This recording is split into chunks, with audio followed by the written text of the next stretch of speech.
اپنا دین پوچھنے کا رواج نہیں. مسجد کے مصلی امام کا فتویٰ لینے جاتے ہیں, امام متولیوں کا فتویٰ لینے جاتا ہے, اپنا دین پوچھنے کا رواج ڈالا جی.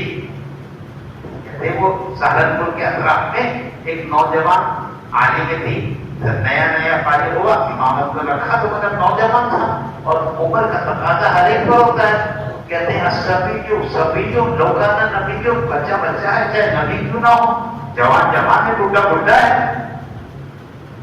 اب اس کو کسی نے لوگوں نے دیکھ لیا, کسی کے گھر پہ بیٹھ کر ٹی وی دیکھ رہا ہے. کیا دیکھ رہا ہے؟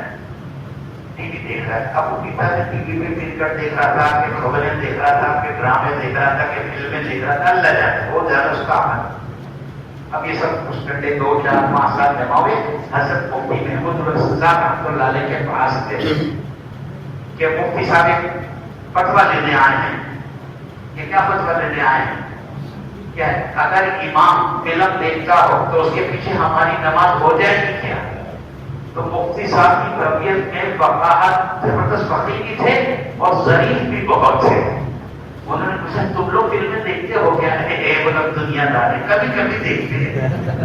تیرا بتاؤ. کہنے لگے فلم دیکھنے والوں کی نماز فلم دیکھنے والے کے پیچھے ہو.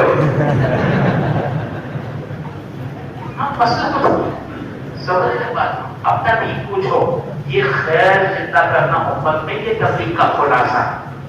اس لیے یہ کرو, اللہ کے راستے میں اپنا بھی وقت لگواؤ, اپنے گھر کے لوگوں کا بھی وقت لگواؤ, بلکہ کبھی کبھی اپنی مستورات عورتوں کو بھی اپنے ساتھ 3 دن 2 مہینے میں 4 مہینے میں 6 مہینے میں 3 دن لے کر جاؤ. عورتوں کی کوئی ترتیب نہیں, عورتوں کی ترتیب ان کے ساتھ ترتیب, اس کے چکر میں تو مت پڑو.